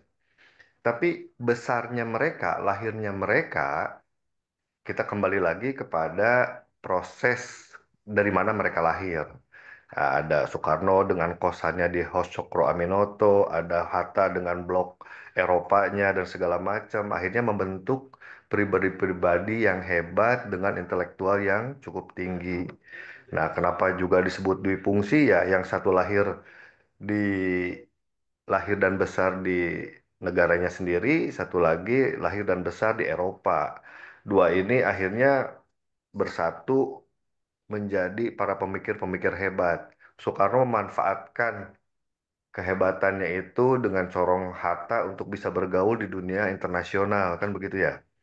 Dengan cara-cara seperti itu, akhirnya Soekarno juga memberikan satu space para pemuda-pemuda untuk bisa berkembang dan menjadi pintar pada waktu itu. Jadi banyaklah pemikir-pemikir hebat. Nah, balik lagi, kalau misalnya ada Mbak Yasmin tadi yang lebih suka Tan Malaka, mungkin ada teman-teman yang lain lebih suka tokoh politik yang lain, saya pikir sih sah-sah saja. Seperti halnya saya juga memfavoritkan siapapun tokoh di masa lalu. Tapi yang penting dari semua tokoh-tokoh yang lahir di masa emas itu, semuanya mempunyai satu rasa kebangsaan dan tanggung jawab kebangsaan yang tinggi. Bagaimana bisa keluar dari penjajahan, memerdekakan diri, membangun satu peradaban baru yang namanya negara Indonesia, sehingga kita bisa benar-benar merdeka. Nah, terlepas nanti si tokoh-tokoh ini nanti menjadi berperang pemikiran, berperang idealisme, ya tadi satu dipengaruhi oleh geopolitik di dunia. Ada yang ke blok komunis, ada yang ke blok barat, sementara Soekarno berusaha menyatukan itu semua misalnya dengan Nasakom, misalnya Pancasila, sila pertama, sila kedua lebih kepada berketuhanan, terus sosial, sila keempat, sila kelima lebih kepada sosialis misalnya begitu ya. Tapi sila ketiga tetap persatuan Indonesia, misalnya begitu. Nah, jadi menurut saya eh, betul apa yang disampaikan oleh Kang Hendy bahwa eh, tidak harus terfokus atau menciut ke dalam pada akhirnya, tapi juga harus dilihat dulu ke arah global, ke Eropa, ke blok komunis, ke blok barat, agar nanti bisa narik lagi ke dalam, sehingga kenapa Tan Malaka itu lahir, kenapa Aidit itu lahir, kenapa Soekarno itu lahir. Mereka semuanya orang-orang besar yang pada akhirnya bisa mampu melahirkan banyak teori, banyak riset, banyak pemikiran tentang pengetahuan-pengetahuan kita yang hari ini sampai hari ini masih masih relevan gitu ya. Nah, itu. Jadi tanggapan saya seperti itu. Jadi saya membaca buku Cindy Adam ini kurang lebih 2 sampai 3 kali dan sampai termehek-mehek begitu ya. Setelah itu baca karyanya Ramadan KH yang mengantarkan perjuangan sampai ke gerbang itu. Eh, Mengantarkan ke gerbang. ya itu. Itu juga termehek-mehek juga. Oh, sedih banget ya. Tapi akhirnya kan jadi teresep oge Kak Soekarno ya. Nggak jadi nggak terlalu suka karena terlalu banyak istri apa segala perjuangan sampai Yang oh tentang Bu seperti Inggit ini. ya kalau nggak salah ya. Ya betul Bu Inggit. Oh ternyata pertemuannya dengan ibunya Ibu Mega itu oh begitu. Oh jadi banyak hal, banyak sudut pandang yang masih bisa diperdebatkan. Tapi satu hal, jangan melihat sosoknya tapi pemikirannya untuk bangsa ini. Mungkin itu saja sih kalau menurut saya. Tan Malaka hebat. Tolong lihat juga pemikirannya, bukan pribadinya. Ternyata tadi Kang Hendy sampai tahu nggak Tan Malaka itu pribadinya seperti apa, atau DNA Aidit itu seperti apa, atau Nyoto, atau siapapun. Semuanya pemikir-pemikir hebat yang memikirkan bangsa ini. Jadi yang kita diskusikan lebih baik ke pemikirannya untuk membangun bangsa ini dari mulai merdeka sampai mengisi kemerdekaan. Itu mungkin Kang Hendy, Teh Isyana, terima kasih atas waktunya. Menarik sekali diskusi ini. Dan terima kasih juga sudah dikasih kesempatan untuk ikut nimbrung diskusi. Assalamualaikum warahmatullahi wabarakatuh. Waalaikumsalam. Waalaikumsalam warahmatullahi Terima kasih Pak Rahmat sharingnya, pencerahannya. Eh, Tadi menarik ya soal geopolitik yang berkembang pada zaman itu, yang kemudian juga berpengaruh pada tokoh-tokoh dalam negeri dengan idealisme mereka masing-masing yang berbeda gitu. Saya ingat di tahun 60-an itu ada wacana Bung Karno sebagai presiden seumur hidup, dan menurut saya juga itu merupakan dampak dari idealisme, perbedaan pertentangan idealisme antara kaum-kaum intelektual pada saat itu. Jadinya satunya misalnya waktu itu Angkatan Darat yang disebut tokoh-tokohnya lebih condong ke Barat, kemudian juga Blok Timur ada komunis ya. Dan pertentangan itu akhirnya membuat nama Bung Karno tuh jadi apa Bung Karno kemudian jadi semacam semakin didewakan begitu. Jadinya ada semacam mungkin semacam solusi gitu. Jadi ada Jadi wacana magnet, sudahlah jadi Bung Karno magnet dijadikan utama di dunia. ya ya ya sudahlah Bung Karno dijadikan presiden seumur hidup aja gitu daripada misalnya ini orang komunis yang naik atau misalnya dari angkatan darat yang naik seperti itu. Eh Mungkin Kang Hengdi silahkan ditanggapi, Kang. Ya, Ada hatur tanggapan? nuhun Kang Rahmat di Sukabumi. Saya pikir yang harus digaris bawahi dari pernyataan Kang Rahmat adalah kita belajar sejarah dan mempelajari para tokoh itu tidak harus terpaku kepada pribadinya, tetapi kepada pemikirannya. Saya sangat setuju dengan pendapat itu.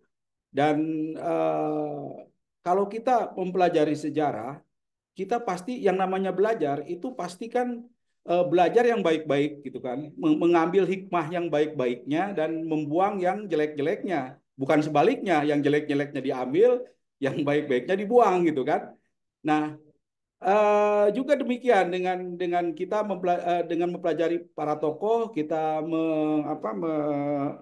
eh, membaca profil-profil para bapak para pendiri bangsa itu bukan berarti kita bersiap-siap untuk menghadap para dewa gitu ketika membaca buku itu, tetapi kita sedang menghadapi seorang manusia yang sedang memperjuangkan hidupnya sebagai seorang manusia. Nah, apa yang mereka lakukan, tindakan apa dan keputusan apa yang harus dilakukan pada saat itu? Saya berpikir bahwa eh, ada hal-hal yang memang kita harus kritis terhadap mereka, tetapi ada juga hal-hal yang kita harus amini dengan apa yang mereka lakukan gitu. Ini juga yang menjadi semangat para bapak bangsa ini dalam mendirikan republik ini. Kalau kita melihat kehidupan mereka, mereka itu sangat demokratis sekali. Antara di Nusantara Aidit dengan Bung Hatta bertengkarnya seperti apa, tetapi dalam keseharian Dan Aidit itu sangat menghargai Bung Hatta. Anda pernah melihat foto Bung Hatta dengan Aidit dalam sebuah frame itu bagaimana Bung Hatta dia sepertinya tidak kelihatan gitu ketika membaca sesuatu, lalu Aidit mencoba untuk menunjukkan sesuatu. Anda tahu apa yang dilakukan oleh Aidit? Dia menunjukkannya dengan jempol begini, khas Jawa gitu ya. Padahal bagi seorang PKI kan itu tidak sangat PKI banget gitu. PKI itu kan anti feodal, tetapi bagi Aidit dia menunjukkan ini ke sebuah kertas gitu, kertas yang sedang dibaca Hatta, lalu dia begini gitu. Ini sebuah tanda penghormatan antara manusia. Bagaimana Aidit, seorang komunis yang membenci pemikirannya Hatta, tetapi dalam soal kepribadian dia sangat menghormati. Begitu juga dengan sosok seperti Natsir, Isa Ansori. Isa Ansori itu gimana gilanya menghantam komunis. Bahkan dia sampai membuat sebuah front namanya front anti komunis. Tetapi Anda tahu kalau misalnya Aidit dan tokoh-tokoh PKI datang ke Sukabumi, maka yang pertama kali didapuk untuk menginap tidak di hotel, tidak di mana-mana, di rumah Isa Ansori. Aidit tidur di rumah Isa Ansori. Bagaimana seorang komunis yang bisa diterima oleh seorang Islam yang sangat keras gitu. Ini sebuah keunikan dalam sejarah kita. Juga demikian yang terjadi dengan Aidit yang saling bertengkar dengan Natsir. Natsir sampai bilang kalau saya tiap mendengar Aidit ngomong itu pengen rasanya saya itu melemparkan kursi ke muka dia. Tetapi apa yang terjadi setelah perdebatan di konstituante itu? Yang terjadi mereka pulang sama-sama saling bonceng pakai sepeda dan bahkan mereka sempat makan sate bareng gitu. Itu bagaimana gitu menerangkan itu kepada anak-anak muda saat ini gitu ya. Saya pikir itu adalah sebuah teladan gitu, sebuah teladan bagaimana mereka bisa paham bisa tahu diri gitu ya, bisa membedakan perbedaan pemikiran, perbedaan ide, ideologi dengan status sebagai seorang manusia. Ini yang saya pikir harus dipelajari dari tokoh-tokoh kita ini, termasuk Bung Karno. Begitu, Naya. Baik, terima kasih Kang. Intinya kita dalam belajar sejarah ini alangkah baiknya kita harus bijak ya dalam belajar sejarah. Teman-teman mungkin ada yang ingin menanggapi lagi? Silahkan. Kita sampai 9:30 ya. Boleh sedikit. Silakan, silakan. Yoga lagi. Mohon maaf ya, karena kalau ada yang lain nggak apa-apa, tapi karena Gak belum apa-apa, ada. Kang Yoga, ayo. Sekarang mumpung Silakan. ada orang yang angkat tangan. Ya, eh, yang dari bahasan tadi itu saya belum dengar menyinggung tentang apa namanya jejak perang dingin lah di dalam buku Cindy Adam. Padahal ini kan banyak banget ya jejak perang dingin. Termasuk saya, kalau ini sudut pandang saya ya, kenapa memilih Cindy Adams, dan dia pasti hasil riset juga. Cindy Adam dicari itu bukan dia yang mencari gitu. Justru Cindy dipilihkan sengaja dari wartawan gosip gitu. Karena waktu itu ini terkait perang dingin juga ya. eh ada opini besar di Amerika, di publik Amerika, bahwa Bung Karno ini adalah boneka Moskow atau teman Beijing gitu. Jadi narasi ini tuh eh, digaungkan selalu kan di Barat gitu ya, sebagai Soeharno ini boneka Moskow atau teman Beijing. Justru dipilih Cindy Adams ini yang sebagai dari Barat gitu. Ini sebagai counter propaganda terhadap narasi Barat tersebut, terhadap narasi boneka Moskow atau teman Beijing ini. Ini kalau saya ya, ini sudut pandang saya. Kenapa? Karena eh, Soekarno ini ingin memberikan pesan kepada Amerika gitu ya, bahwa perjuangannya ini perjuangan yang murni, tidak terkait dengan kepanjangannya Moskow ataupun Beijing. Walaupun waktu zaman-zaman itu adalah memang kalau lihat kita di buku-buku sejarah seperti poros Moskow dan poros Beijing ini eh, kenceng banget lah, karena terutama terkait dengan PKI gitu ya, dan Soekarno kayak dalam tanda petik memelihara orang-orang PKI ini dan juga PKI-nya sendiri. Nah ini menurut saya mungkin agak jarang disinggung tentang apa namanya jejak perang dingin di dalam buku Cindy Adams ini gitu. Kalau kita lihat kan di buku itu kan ada tentang ngomongin Nevo, Devo gitu ya. Posisi Indonesia di gerakan non-blok kayak gitu. Nah, menurut saya sih itu ya, itu sudut pandang saya aja, mungkin bisa salah gitu ya. Kenapa dipilih Cindy Adams yang wartawan gosip gitu untuk counter propaganda kalau menurut saya sih. Karena dia nggak mau disebut sebagai boneka Moskow atau boneka Beijing. Jadi yang dipilihnya juga orang sana gitu. Jadi eh, ini tuh Soekarno seperti mau membingkai Indonesia sebagai bagian dari eh, front global melawan imperialis siapapun gitu. Gitu sih Kang. Ini ya sudut pandang saya yang lain. Terima kasih Kang. Jadi tidak condong ke blok timur, nggak condong ke blok barat ya. Saya juga Betul, pernah betul. mendengar itu yang Ya. istilah apa New Emerging Forces sampai ada event olahraganya deh kalau nggak salah. Mungkin Kang Hendy bisa Iya, uh, iya saya uraikan. punya bukunya itu. Bukunya. Konevo. Ya, Dia bikin Konevo. mungkin itu semacam ambisi ya, ambisinya Bung Karno ya. Ya. Ada yang ingin komentar? Silahkan. Mungkin itu di chat mungkin sudah banyak banget itu. Apakah dibacakan juga pertanyaan di chat? Saya Uh, pikir di banyak. chat saya lagi milih-milih Kang karena takutnya tadi udah ada yang kira-kira udah Uh, sama atau udah mirip dengan bahasan yang tadi. Mungkin saya lagi milih. Nah, ini ada pertanyaan. Bung Karno menggagas Marhaenisme dan Trisakti. Apakah ide-ide tersebut masih relevan dalam konteks politik, ekonomi, dan sosial Indonesia hari ini? Itu mungkin bisa dibahas. Oke. Ya, Marhaenisme ya. Marhaenisme itu kata orang itu seperti apa Marxisme lokal, Marxisme dalam perspektif penafsiran Soekarno. Jadi kenapa disebut Marhaen? Mungkin kawan-kawan di sini sudah pada tahu. Itu apa diilhami oleh pertemuan Soekarno dengan seorang petani bernama Marhaen. Tetapi Marhaen ini katanya ada yang bilang sebetulnya itu nama bikinan Soekarno gitu. Sebenarnya bukan, dia ketemu dengan orang itu, tapi namanya kata Julkarnaen, Karnaen gitu ya. Jadi Bung Karno mungkin lebih ingin apa lebih oke lagi, akhirnya dia bikin apa Marhaen. Ada yang bilang katanya Marhaen itu singkatan juga Marxisme, Hegel, terus apa gitu ya.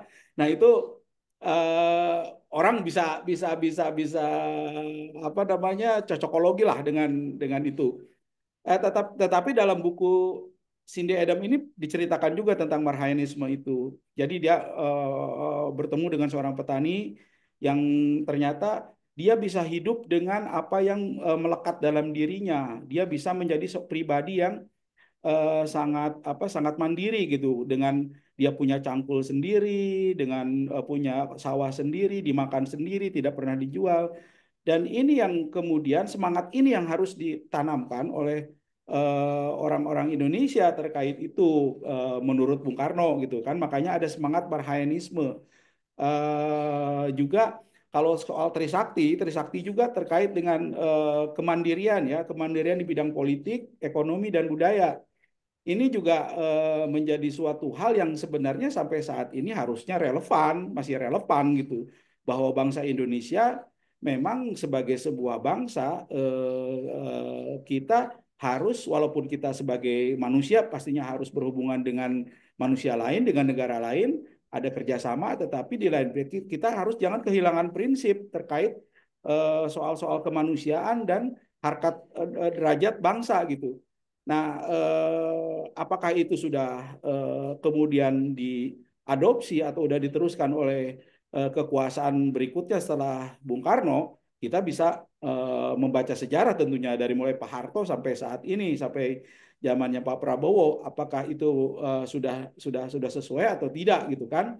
Saya tidak akan menyebutkan lebih lanjut karena pembahasan itu sudah melenceng kalau saya sebutkan di sini. Jadi kawan-kawan tahu sendirilah bagaimana semangat Trisakti, semangat Marhaenisme itu hari ini apakah masih menjadi sebuah hal yang dilakukan atau tidak sama sekali malah ditinggalkan. Kita lihat dalam apa dalam beberapa kejadian ya terkait dengan sejarah gitu. Mungkin itu, Naya. Baik, Kang. Terima kasih atas tanggapannya. Ini ada pertanyaan di sini. Benarkah asal mula panggilan Bung Karno itu awalnya dari perempuan Sari Tembandung? Atau saya perluas lagi deh. Panggilan Bung ini ada nggak sih ininya diuraikan? Maksudnya kayak sejarahnya tuh gimana kok bisa beliau tuh menyebut dirinya tuh Bung Karno gitu, lebih suka disebut Bung panggilan. Bung. Iya, Mungkin ini lebih kepada sejarah kata Bung ya. iya, iya, betul. Ya, ya, ya sebenarnya bukan Saritem sih, itu lebih kepada jadi gini. Dulu dulu ya, ini cerita tentang Bung. Ini sebenarnya terlepas dari soal Soekarno sebenarnya, tapi oke lah, kata-kata Bung yang melekat dengan Bung Karno, dengan Bung Hatta, dengan segala macam itu, kata Bung itu sebenarnya lebih kepada panggilan khas, panggilan sebenarnya itu bahasa bahasa anak muda pada zamannya gitu. Waktu itu semangat revolusi gitu ya, Bung. Lalu dari mana munculnya? Jadi ini kalau misalnya Anda membaca buku-buku pengalamannya para seniman Senen gitu ya, termasuk pengalaman-pengalamannya Apandi, pengalamannya Hairil Anwar, Anda akan menemukan bagaimana awal mula kata Bung itu. Jadi kata Bung ini apa berawal dari ketika para pemuda diberikan tugas untuk membuat karikatur dan poster-poster yang pro nasionalisme pada saat itu, karena waktu itu Belanda akan datang tahun 1145 dengan dibonceng oleh tentara Inggris gitu. Makanya kita harus saat itu menurut Bung Karno dan Bung Hatta, kita harus memberitahu kepada mereka bahwa kita sudah merdeka. Makanya harus ada semangat di situ. Nah, apa kemudian mereka berpikir apa yang harus dilakukan gitu kan.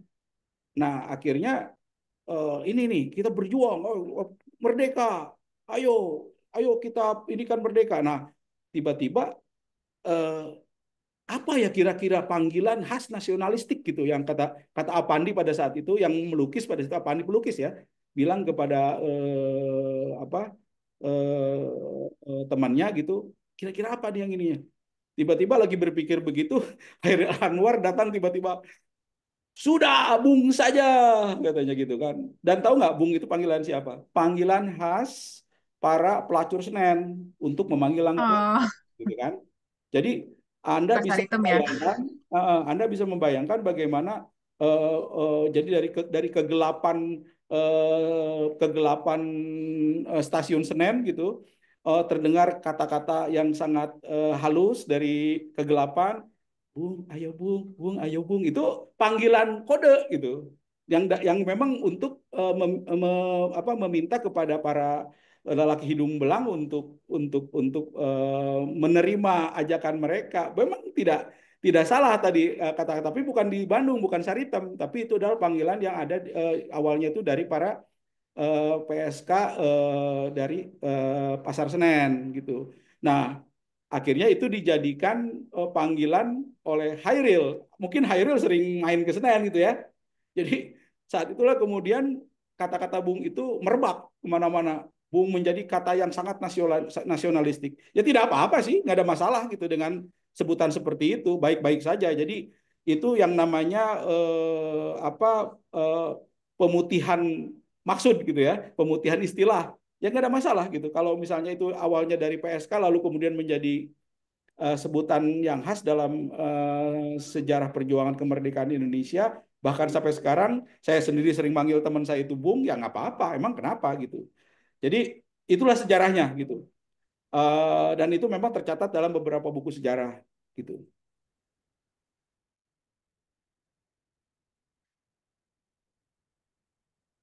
Berhenti ya?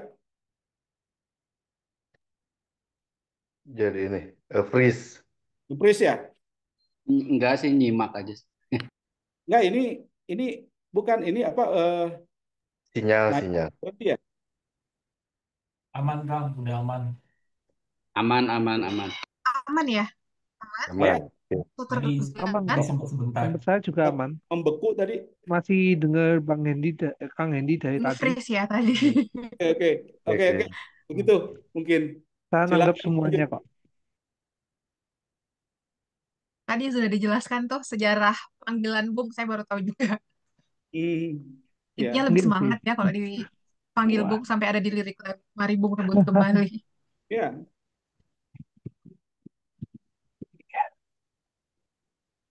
Ini ada mungkin menarik juga untuk dibahas kan. Ada yang bertanya soal peranan Bung Karno sebagai solidarity maker, khususnya di Jadi era demokrasi liberal di sini. Dari pertanyaan dari Kak Andreas. solidarity maker dalam hal Menjelaskan peranan Bung Karno sebagai solidarity maker bahkan sejak dalam carut-marut demokrasi liberal. Liberal. Memang ada Permisi konteks Pak Andi. waktunya. Nggih. Tadi itu saya memang itu kan mendengar kalau Pak Andi kan ngomong kalau Bung Karno tuh kenapa kok suka pakai baju militer, terus juga kenapa kok ingin apa namanya mempersatukan berbagai elemen masyarakat Indonesia yang berbeda-beda. Makanya saya nyeletuk itu. Jadi ya memang Pak Andi sedang menjelaskan, oh Bung Karno ini memang eh, peranannya itu dari dulu memang sebagai ya pemersatu, pembuat solidaritas, solidarity maker dari tokoh-tokoh yang berbeda. Bahkan ya seperti yang saya katakan tadi dalam carut marut demokrasi liberal, Bung Karno juga menjadi ya walaupun statusnya hanya sebagai presiden, bukan sebagai hanya sebagai kepala negara dan bukan kepala pemerintahan, walaupun pemerintahnya istilahnya itu banyak kekacauan, tapi sosok Bung Karno tetap bisa mempersatukan ya apa ya mungkin kalau nggak ada Bung Karno tuh mungkin PRRI Pemerintah tuh sudah lebih parah lah istilahnya. Jadi ya makanya saya mengeluarkan tanggapan seperti itu. Oke, paham saya. Ya, saya pikir saya tanggapi ya, oke ya. Eh, Solidarity Maker itu bukan bukan hanya untuk orang Indonesia, tapi juga Bung Karno ini juga dia pencetus solidaritas antara bangsa-bangsa terjajah. Makanya ada Konferensi Asia Afrika ya tahun 1955. Itu adalah memang idenya itu dari awalnya dari Perdana Menteri Ali Sostro Amijoyo. Tetapi Bung Karno mengamini itu dan Bung Karno tampil sebagai bintang dalam Konferensi Asia Afrika tahun 1955 tersebut. Dan jangan salah, apa yang dibentuk solidaritas Bung Karno terhadap bangsa-bangsa terjajah bukan hanya di mulut semata, tapi dia juga melakukan aksi konkret dengan dengan memberikan bantuan-bantuan, termasuk beberapa bantuan kepada negara-negara Afrika dengan memberikan bahkan bantuan militer gitu ya, ada secara diam-diam tentu saja, dan juga memberikan bantuan-bantuan diplomasi gitu. Dia dia selalu galak terhadap neokolonialisme itu. Nah, ini yang menjadikan Bung Karno ini terkenal di kalangan orang-orang tertindas di dunia. Ada sebuah cerita menarik ketika Sohoki pergi bermuhibah ke Amerika Serikat, melakukan tukar mahasiswa gitu ya, kunjungan sebagai mahasiswa Indonesia, mahasiswa Asia ke Amerika Serikat. Saat itu dia mengunjungi komunitas black student, mahasiswa kulit hitam. Mahasiswa kulit hitam ini memiliki pemikiran yang sangat radikal dan dia sangat pro terhadap Martin Luther King, bapak bapak inilah bapak para ini pergerakan kulit hitam di Amerika Serikat pada saat itu. Si tokoh kulit hitam ini ketika tahu Sohoki adalah mahasiswa Indonesia, dia langsung memarahi Sohoki. Dia bilang, dia tanya, kenapa kalian menurunkan Soeharto? Menurunkan Soekarno. Soekarno itu adalah seorang presiden yang progres gitu, yang progresif, dan Anda menurunkan seorang Soekarno gitu. Jadi itu mahasiswa setingkat mahasiswa masih melihat bahwa Soekarno itu ada tokoh sebagai tokoh yang memang menjadi panutan para kelompok tertindasnya di Asia Afrika pada saat itu gitu. Seperti mungkin kita hari ini melihat sosok Yasir Arafat gitu kan, melihat sosok Nelson Mandela gitu ya. Nah, ini itu dianut juga oleh para aktivis anti kemapanan di Amerika Serikat pada saat itu. Padahal kalau kita lihat ke dalam, Bung Karno juga pastinya kalau di tingkat internal mungkin ya banyak kelemahan gitu ya. Memang dia terkenal di luar, tapi kalau di internal ya namanya juga seorang politisi pasti banyak juga hal-hal yang menjadi kelemahan dia dan lawan-lawannya juga banyak gitu. Itu sebagai sebuah hal yang manusiawi dalam kehidupan bernegara dan eh, apa ber bersosial gitu ya.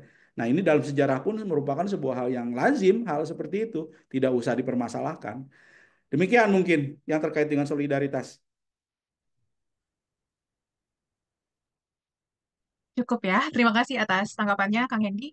Ini waktu kita 2 menit lagi, tapi masih ada yang raise hand. Apa masih bisa lanjut sebentar, Silakan, Kang? silakan, silakan. Atau, Ya, oh, lanjut, Alhamdulillah.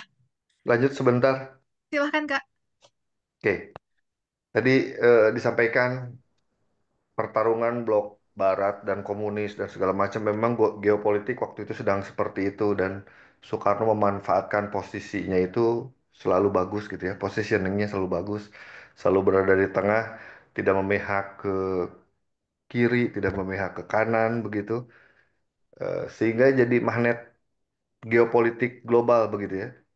Dicemburui kalau berangkat ke Amerika dekat dengan F. Kennedy, tapi juga selalu berusaha berhubungan baik dengan Khrushchev waktu itu sampai ketemulah makam Imam Bukhari dan segala macam.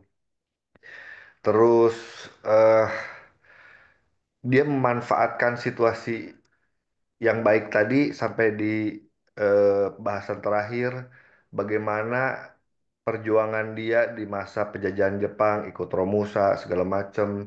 Terus di Bandung dia juga eh, menyampaikan pledoi Indonesia menggugat sebagai bentuk dari sebuah perasaan atas dirinya yang tertindas, rakyat Indonesia yang tertindas, sampai muncullah Bapak Solidaritas Dunia begitu ya, sampai lahirlah Asia Afrika dan segala macam ya. Itulah yang sudah terjadi seperti itu. Kenapa Soekarno menjadi seperti itu. Dan dalam buku Cindy Adam sendiri dinyatakan begitu Soekarno ini lahir seperti apa ya, seperti istilahnya apa? Lahir bukan lahir di zamannya tapi jauh ke depan gitu. Melampaui zaman. Nah, melampaui zaman. Di dalam buku Sinadam disebutkan seperti itu.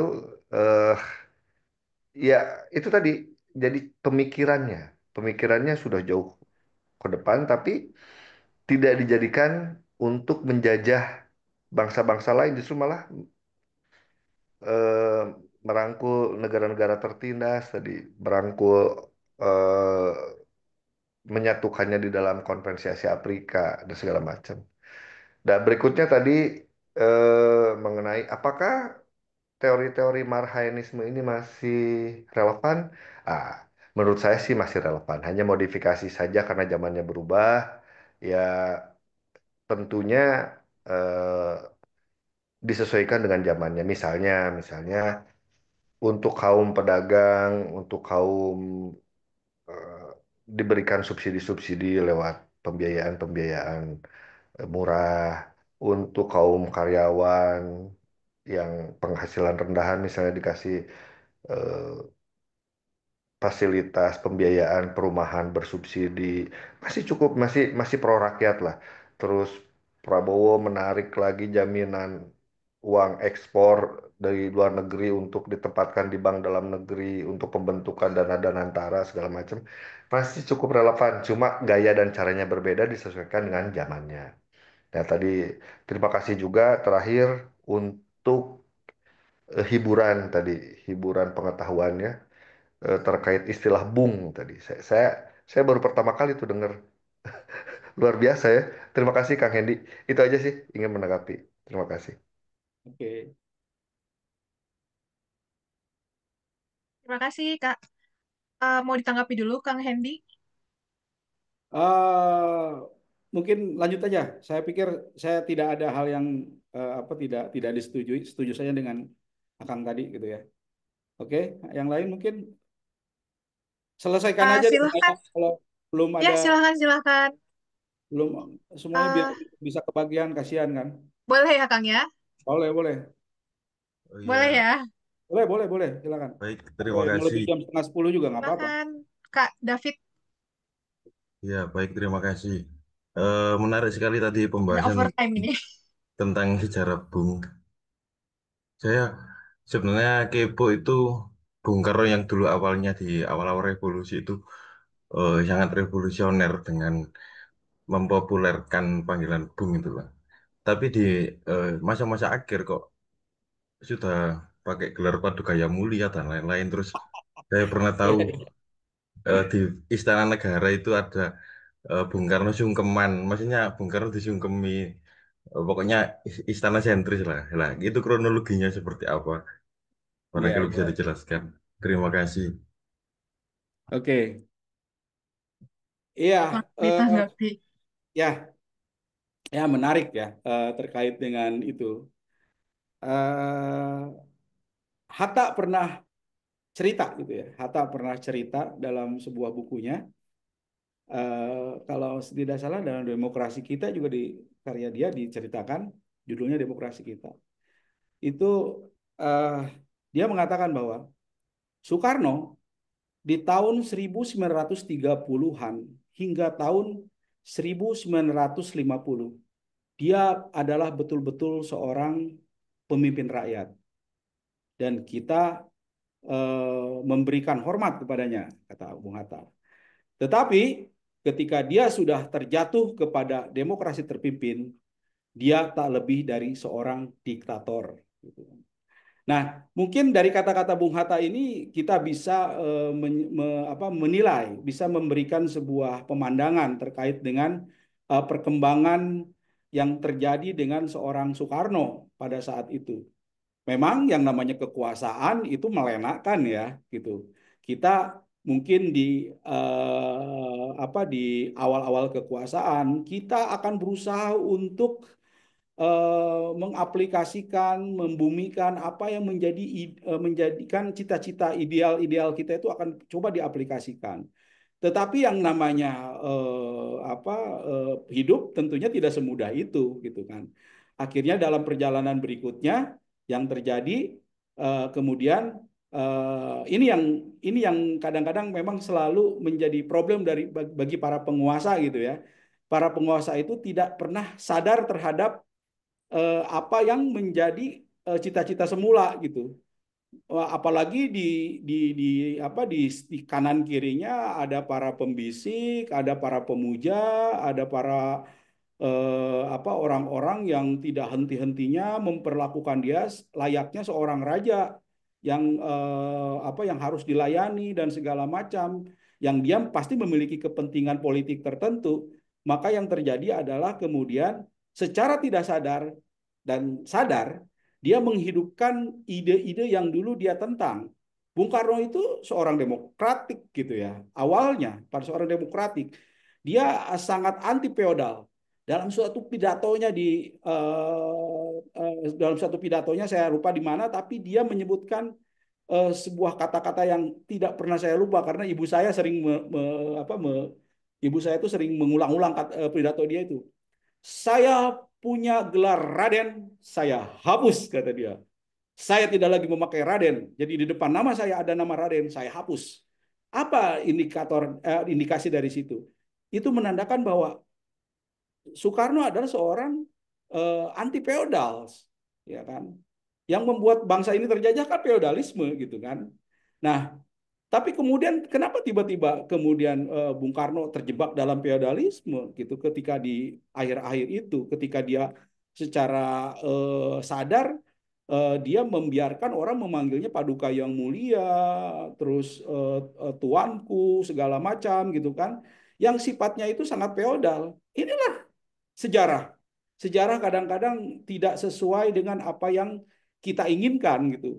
Bagaimana cerita-cerita yang cerita-cerita Putri Tidur, cerita-cerita Sang Kuryang, cerita-cerita yang sifatnya itu tidak selalu sesuai dengan cerita awal, akan selalu berubah, akan selalu berbelok, tergantung kesadaran si pelaku sejarah itu apakah dia akan konsisten atau tidak gitu.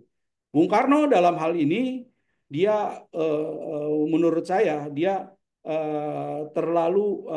mungkin terlalu banyak berhutang terhadap orang-orang, dan dia terlalu banyak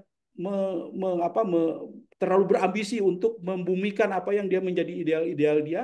Akhirnya dia terjebak kepada feodalisme itu sendiri. Dia memerlukan dirinya, dia mencoba untuk membuat dirinya percaya diri bahwa dia adalah seorang pemimpin yang memimpin 140 juta orang pada saat itu. Jadi ketika dia dipanggil Paduka Yang Mulia, itu dalam rangka untuk berjalannya revolusi kita juga. Mungkin begitu kali ya. Terima kasih, Naya. Terima kasih Kang Hendi. Mungkin kembali lagi dari pembahasan yang tadi ya, kayak kita melihat sosok beliau itu sebagai manusia biasa gitu, Ya.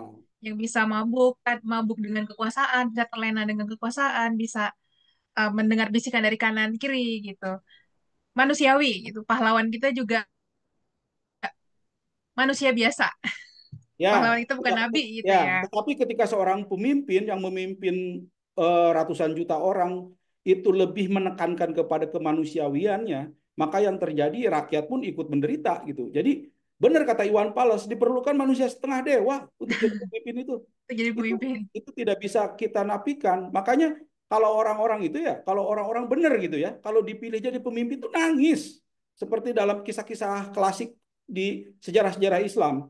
Ketika terpilih menjadi khalifah ketika terpilih menjadi pemimpin, apa yang dilakukan? Dia menangis karena dia bisa membayangkan beban seperti apa yang akan dia hadapi. Dia seperti akan mendapatkan beban seluruh dunia dan seisinya. Tapi hari ini orang-orang berlomba-lomba untuk jadi pemimpin, berlomba-lomba untuk menjadi presiden, berlomba-lomba untuk menjadi anggota DPR. Apa yang mereka lakukan? Apa yang mereka inginkan? Apa yang membuat mereka berlomba-lomba? Pastinya kan bukan penderitaan atau bukan beban yang dibayangkan oleh mereka itu bukan itu, tetapi ada sesuatu yang menguntungkan mereka. Ini yang bedanya antara kekuasaan zaman dulu dengan zaman zaman sekarang gitu. Jadi berhati-hatilah ketika Anda berkeinginan untuk menjadi pemimpin hari ini. Terima kasih.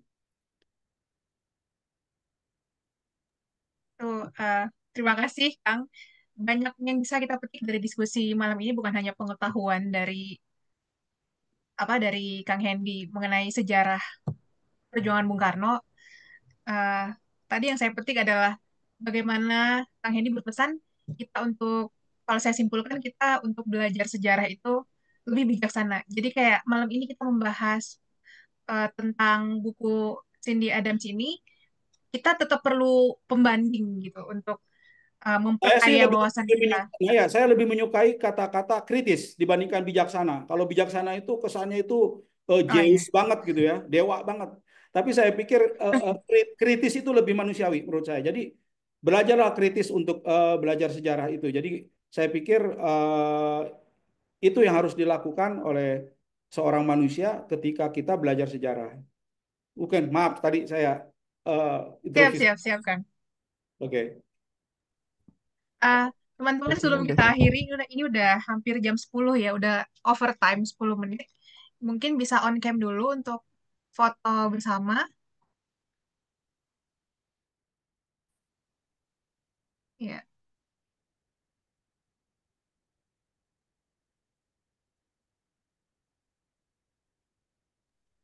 Aduh, saya lagi gogoleran lagi sebentar. Siap-siap, ditunggu, ditunggu. Enak banget diskusi sambil gogoleran tuh. Nikmat mana yang kamu dustakan itulah. Kela, kela. Habis pulang kerja semua ya. Nah, udah. Oke, 1, 2 lagi.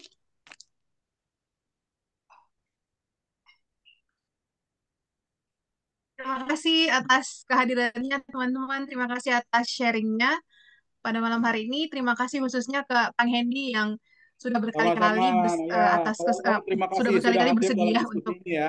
menjadi Sampai uh, untuk menjadi pemateri dalam diskusi ya, kita. Makasih Kang Hendy.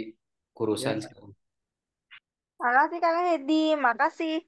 Ik, Iya. Tati, Isna. Kenapa sih banyak? Hatur nuhun, Kang Hendi, Sadayana. Terima kasih. Kasih. Terima kasih Assalamualaikum. Pak Andi. Terima Assalamualaikum. kasih. Saya off Assalamualaikum. dulu juga Selamat teman-teman. malam. Dadah. Selamat malam.